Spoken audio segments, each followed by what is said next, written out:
Bom dia, paz do Senhor, como vocês estão, como tem passado? Hoje foi o dia que o Senhor fez, vamos nos alegrar e nos regozijar nele. Hoje nós vamos continuar o nosso devocional semanal que a gente faz por esse livro, Amando a Deus. Vamos lá, vamos começar?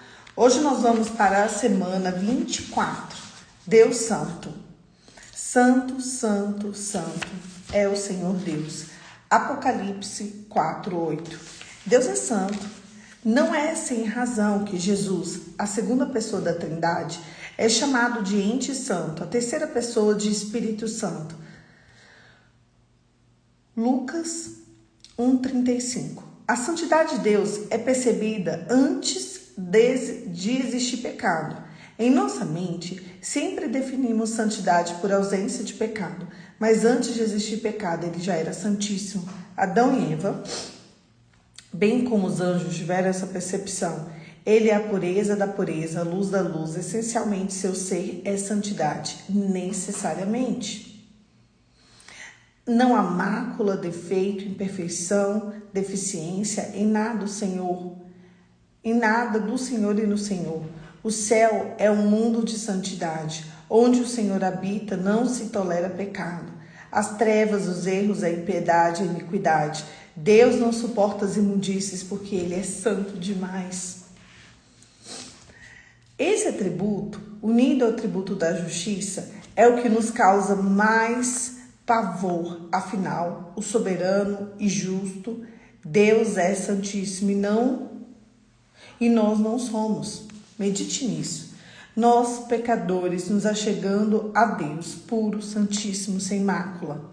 Ainda assim, mesmo com toda essa santidade, o que afasta de toda impureza, pecaminosidade, injustiça e maldade. Ele quer se aproximar de pecadores por seus meios graciosos em Cristo. Ele se aproxima de nós. Amar a um Deus santo, sendo nós pecadores, deveria nos dar profundo senso de gratidão por sermos alvo do seu amor e interesse por nós. Amemos a esse Deus santo. Meu amor pelo Senhor deve levar-me a afastar do meu coração sentimentos impuros e produzir sentimentos que serão manifestados no céu. Meu amor pelo Senhor deve levar-me a afastar de minha mente os pensamentos iníquos e manter pensamentos que sejam aqueles que direi em oração a Deus. Meu amor pelo Senhor deve levar-me a nutrir na alma a identidade santa que os projetos de minha alma possam ser expostos para todos. Meu amor pelo Senhor deve levar-me a evitar cada pecado carnal e usar o meu corpo de maneira que glorifique a Deus. Amém. Deus é santo, santo, santo é o Senhor. Apocalipse 4:8. A Bíblia diz que aqueles que amam ao Senhor precisam querer ser santos. Porque o Senhor é santo. Perto está o Senhor. Mas o Senhor está perto de quem? O Senhor está perto do quê? O Senhor está perto como? Gente, da santidade. Porque sem santidade ninguém verá o Senhor. O problema é que hoje você até aceita em muitas igrejas, você pode ser até colocado no púlpito, no altar, em um cargo de alto escalão dentro de uma igreja, se você leva a vida de qualquer jeito. Nem tem problema, viu? Na maioria das igrejas, nem tem problema. Principalmente se o dinheiro for alto. A questão é, você quer ser aceito só na igreja ou você quer entrar no reino de Deus? Você quer ser aceito no céu? Você quer comungar da presença de Deus? Porque aqui você pode levar uma vida dupla. Aqui você pode. Aqui você pode mentir, enganar, roubar, pecar, adulterar. Aqui você pode viver com a sua amante. Aqui você pode, numa boa, ser uma péssima pessoa e ainda assim estar na igreja. Mas eu quero saber se a palavra se tornou tão comum ao ponto de tirar o seu temor. Porque as pessoas, como elas têm uma vida dupla e não acontece nada, então o temor se vai. Não aconteceu nada. Não veio um raio rosa. Não aconteceu apocalipse na minha vida. Eu não fui pego de exemplo. Nada aconteceu. Então eu posso continuar no pecado.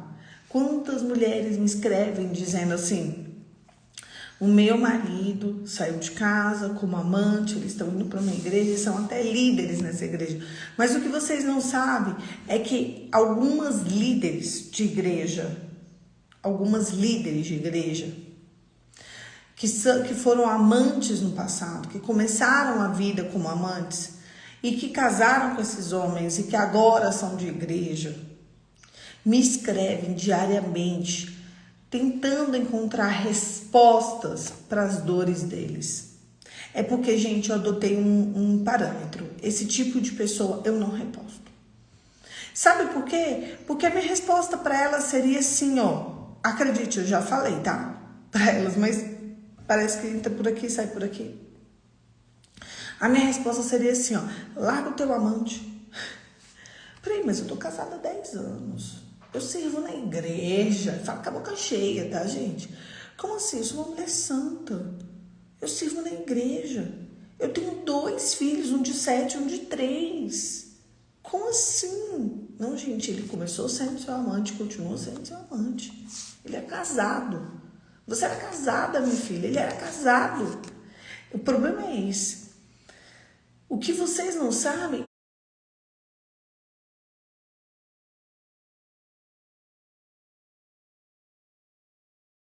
negue a si mesmo, tome sua cruz e me siga.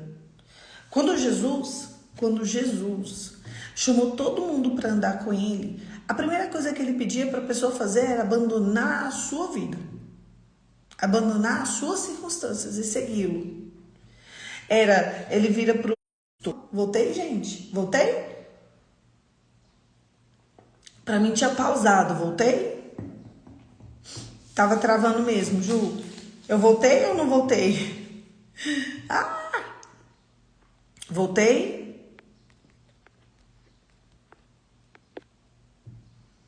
Responde pra mim se eu voltei, gente. Eu vou continuar falando aí. Voltei. Pronto. Vamos voltar de onde eu tinha parado. Então, eles abandonam a vida deles para viver a vida de Cristo. Obrigada, gente. Vai me falando. Aqui deu pausa por baixa conectividade. Às vezes a Wi-Fi faz isso. Eu coloquei nos dados móveis. Voltemos. Então, não adianta. O problema é ponto 1. Teve uma seguidora minha que ela era casada, o marido dela era casado. Ela ficou no pé dele até ele se divorciar. Divorciou, passaram-se 15 anos. Gente, se vocês verem os caixinhas que ela sempre me manda caixinhas. A vida dela tá horrível 15 anos depois. Eles não têm relação para começo de conversa. Ele não consegue ter ereção com ela. Problema na saúde pesado assim da filha. Pesado. Problema financeiro, problema emocional, problema na casa, problema em tudo. Eles estão à beira do precipício. Aí foi um pastor na casa dela para entender todo o contexto, porque ela é líder na igreja, líder de casais, líder de jovens. Eu fiquei só assim, tudo bem. E o pastor falou, vocês precisam se divorciar. Ela fez um escândalo com ele, sendo que eu já tinha dado para ela alguns textos e já tinha conversado com ela. Ela disse que aquele pastor era um pastor muito jovem, que era um absurdo, que ela era líder na igreja, não sei o que, há 15 anos. Não adianta, você pode ser líder há 30. Ele foi um homem mais corajoso. Gente, vocês não têm noção, ela fez a congregação tirar ele. Tô falando dela, uma mulher de muita influência na igreja. Teve uma outra, que estava tendo muito problema. Esse é o problema. Que às vezes não é nem com você, com os filhos. Saúde dos filhos péssima, saúde mental dela destruída, o marido destruído. Só que eles eram amantes. Olha lá, meu marido ia na igreja com a amante. Pode ir, Ju. Pode ir. Aqui na terra pode ir.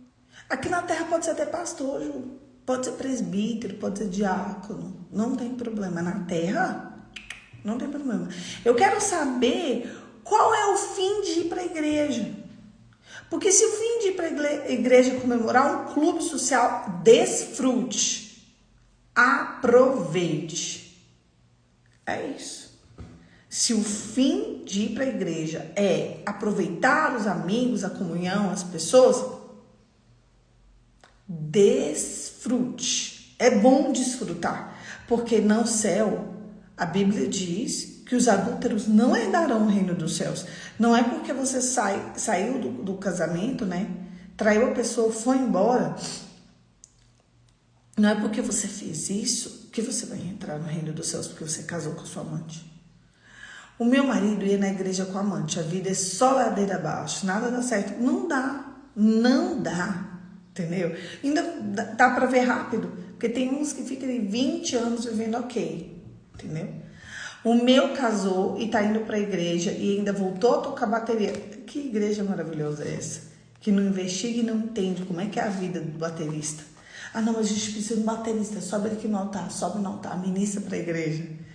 Tô falando, gente, aqui na igreja, graças a Deus que entre o pecado dele e as pessoas existe o Espírito Santo. Graças a Deus. Graças a Deus que entre ele e o pecado existe Deus, existe Jesus. E aí as pessoas recebem a parte que é de Cristo. Graças a Deus. Ainda bem. Então, eu quero que você entenda e que você saiba que muitas vezes a vida do cristão não é a vida do coach. Não é a vida que o coach prega, que vai dar tudo certo, paz e prosperidade, porque a vida do crente é maravilhosa. Não, a vida do crente é abandonar a sua vida e viver a vida de Cristo. Quando você começa a ver como vivem os cristãos das igrejas perseguidas hoje, você entende o que é evangelho.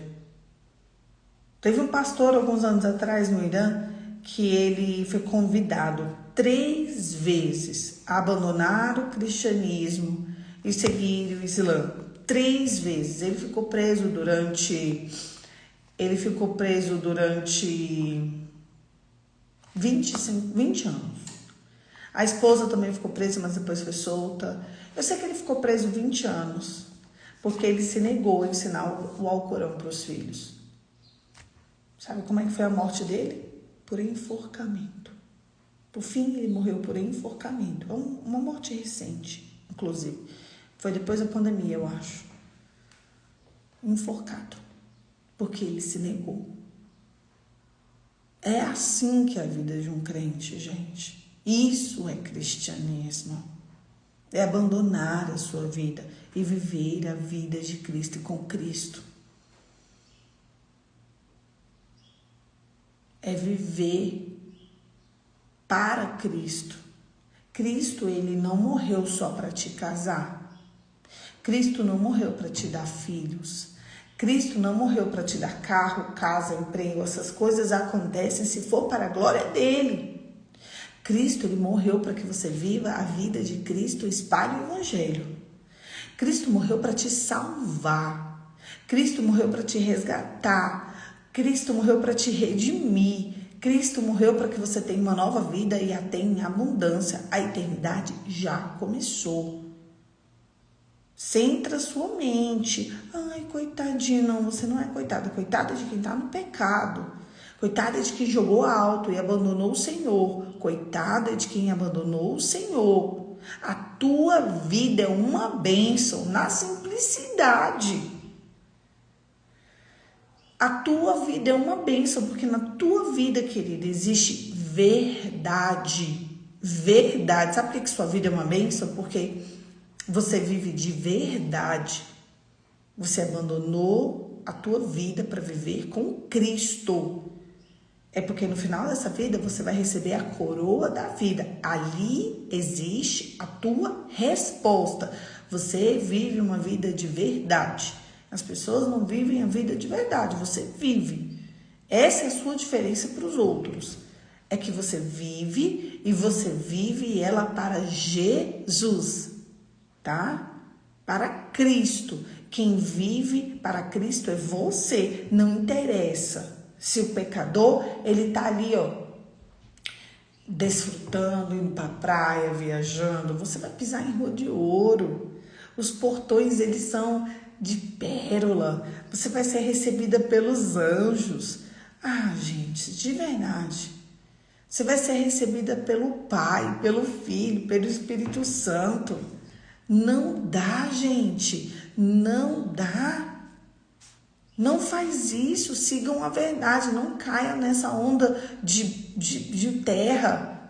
Nós não somos deste mundo, nós somos de um mundo que ainda está por vir. A eternidade já começou. Aquele que quer vir após mim, negue-se a si mesmo, siga a sua cruz. Negue-se a si mesmo, carregue a sua cruz e me siga. Seja santos, porque Deus é santo. Seja santo, porque Ele é santo. Para ter a revelação verdadeira de Deus, você precisa de santidade, sem a qual ninguém verá o Senhor. Não adianta, não tem como. Deus não destrói uma família para começar outra. Deus não acaba com uma família para começar outra família. Se Deus tiver que acabar com uma família para começar outra, Ele mata um dos dois. Eu tô falando sério. Anota isso aí, faz anotado assim. Se Deus tiver que terminar uma família para começar outra, um morre. Aí Ele começa outra. Um vai para ele. Ele pega o melhor para ele e o outro casa direito. Ele pega assim e fala assim, não, peraí. Esse aqui, o projeto dele já foi aqui na Terra, bora. Agora eu vou começar outra família. É assim que Deus faz. Deus não bota fim em um projeto familiar para começar outra família. Quem faz isso é o diabo, que quer copiar as coisas de Deus. Ele interrompe projetos no meio e acha que chegou o fim. Só chega o fim com a morte.